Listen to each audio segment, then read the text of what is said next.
All right, in this presentation, we will discuss sexism and how it's distinct from a similar term, misogyny, and then we'll just look at the broader implications of gender inequality across multiple arenas in contemporary US life.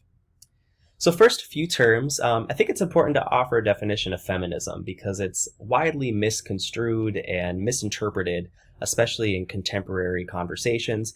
So simply, feminism refers to the belief that women and men should have equal opportunities, equal economic opportunities, equal political opportunities, and equal opportunities in social life in general.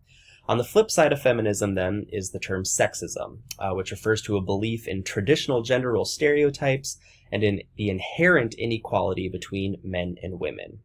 So sexism results in misogyny, which is the dislike or ingrained prejudice toward women. Okay, so sexism and misogyny, similar terms, but a little different. I provided a reading in the content for this week that provides a little more in-depth description of how these terms are, again, similar yet distinct in many ways. So again, misogyny refers to the prejudice towards women that is a result of living in a society that is sexist.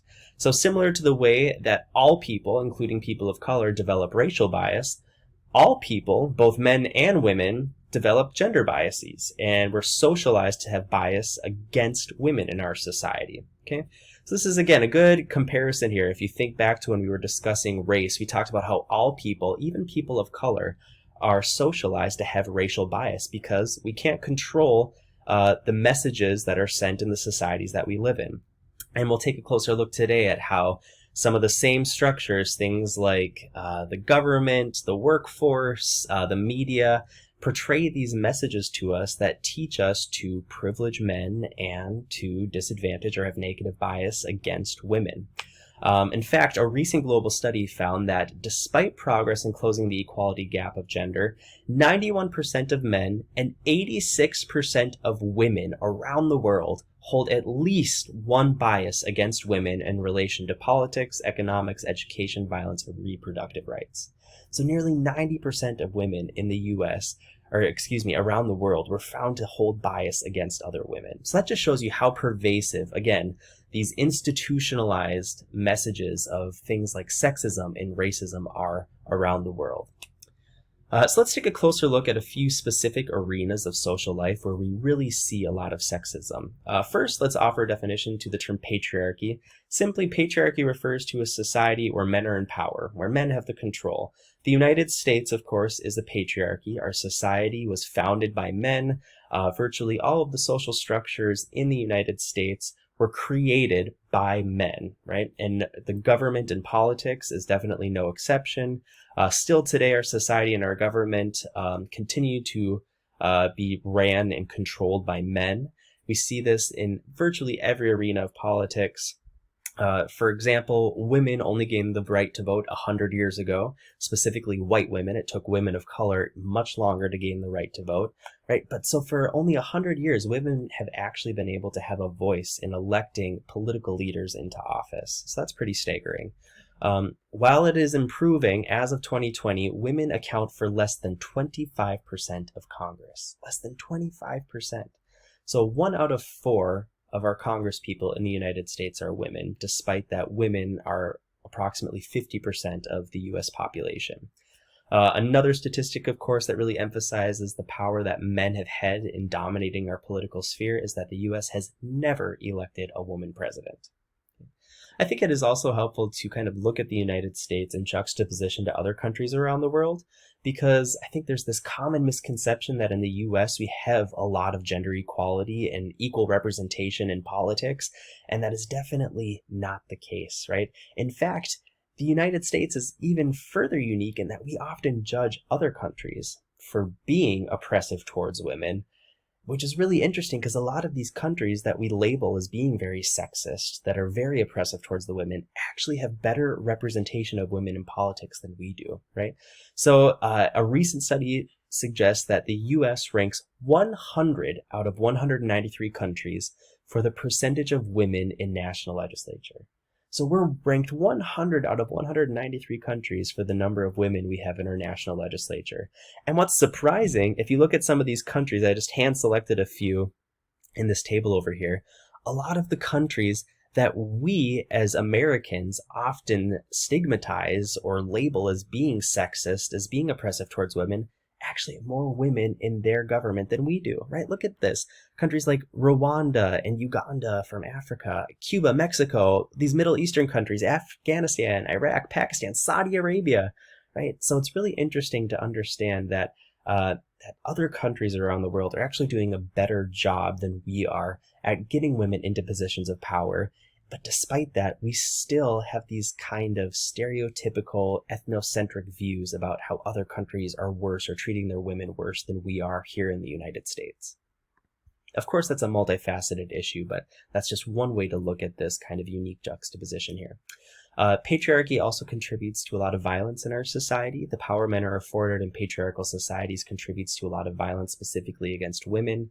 Patriarchal societies often endorse what are called rape myths, which are incorrect beliefs about sexual assault that shift the blame from the perpetrator to the victim. So a few common examples of rape myths that you maybe have heard of is that, oh, she was wearing revealing clothing, so she wanted to have sex, or she was drunk when we had sex, she didn't say stop or tell me no. And these myths, again, serve to kind of remove the blame from the rapist, who is typically a man, to the victim, who is typically a woman in our society. Patriarchal societies and the rape myths they create encourage all members of society, not just men, but in fact all members of society, to believe that women should be responsible for preventing the violent and sexual attacks that are made against them. And of course this is problematic, because if we're saying, hey, women, it's your job to prevent this from happening to you, we're really taking a lot of the pressure off of the people who, specifically men, who are going to be most likely to commit these heinous acts in the first place. So let's just look at a few products that have been created over the years that have attempted to empower women, but then we're going to take a closer look and really question what message these products are serving. So a few years ago, a doctor in South Africa actually invented this female condom that has these barbed teeth on it. And the thought process behind this was that rape was a very big social problem in South Africa. So this doctor created these condoms that women could insert into their vaginas. And if she was being raped, the man's erect penis would go into this condom, and these little teeth that you can kind of see in the image here would get inserted into the shaft of the man's penis when he tried to pull it out. Now, in order to get this condom removed, the man would have to go to a doctor. So the argument behind this was that if a woman was being raped, the man could not just rape her and run away and get away with it. He would have to go to the doctor to get this condom removed, and then he could be charged at the doctor's office as well. Another product built kind of on the same premise, but a little less graphic, was produced here in the United States by 4 college students who happened to be men. And they created this nail polish that could be used to detect if a date rape drug was inserted in a person's drink. So the thought process behind it was that people, presumably women, would paint their nails with this nail polish, and then if they're at a party, they could swizzle their finger with the fingernail polish in their drink, and if their drink had been drugged, the nail polish would change from pink to black, right? So, these products, the barb tooth condom, the drug detecting nail polish, even things like pepper spray and rape whistles, are created in a way that are supposed to ensure women that they can be safe, that they can protect themselves.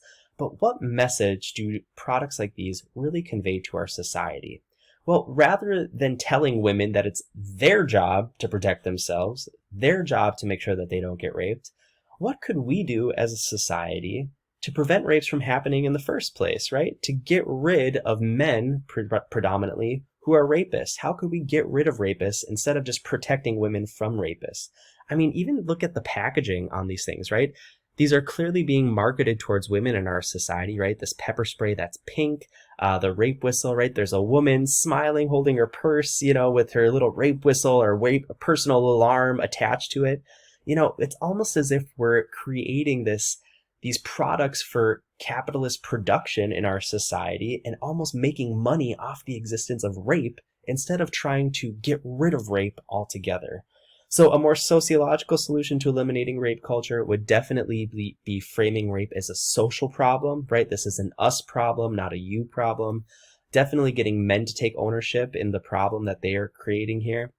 As a society, we could definitely do a better job of teaching young men and boys how to engage in consensual sex, working on making women's bodies less objectified, teaching young men that women aren't just sexual objects for the taking, many things that we could do as a society to actually prevent rapes from happening instead of just telling women it's their problem and that they need to protect themselves from it.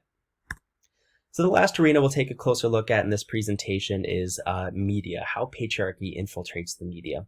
Well, I think it's important to first recognize that in the United States, there are six companies that are in control of over 90% of all of the media that we consume.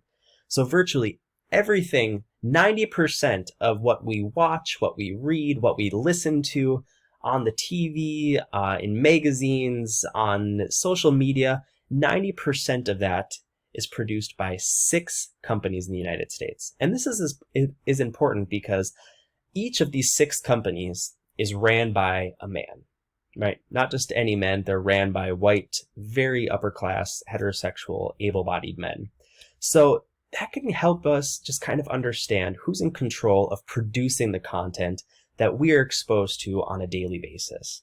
And if we look at a few more specific statistics, we're going to look at some statistics here, for example, in the film industry, to really show you, it really highlights how much power men have in producing the content, the media that we consume on a daily basis, right? So this data here is from 2012, and it just shows the percentage of women and men. I'm looking at the right side here with these blue and red bars. It shows the percentages of women and men employed behind the scenes, so in the production of the top 250 films that were made in the year 2012. And here you can see that of those 250 films, over 90% of them were directed by men. Less than 10% of those films were directed by women. 85% of them were written by men. 83 of them were executively produced by men. 80% of them were edited by men. I mean, women have very, very minimal representation in at least the film industry here, is what we're seeing, which should be jarring and surprising to us because think of this, if all of the content or virtually all of the films that we are seeing are being produced by men, who do you think they're being produced for, right? Of course, if men are in charge, we would expect more women to be portrayed as sexual objects. We would expect fewer women to be cast in leading roles. We would expect women to be more oppressed in these positions in comparison to men. And we definitely see this looking a little closer at a few more statistics here. And this is looking at the top 500 films over a 5-year period. Only 30% of speaking roles in the top 500 films were occupied by women.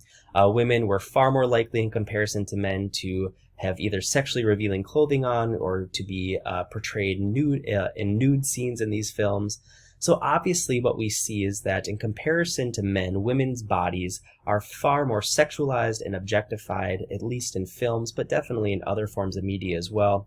And women actors are far less likely than men to be portrayed in leading roles. So how can this lack of representation affect women in future generations? Well, obviously, if young girls are seeing women being treated as sex objects, that gets internalized into their gender identity. If young women aren't seeing women on the screen in these leading roles and positions of power, how are they supposed to think that they could ever become something bigger than that themselves?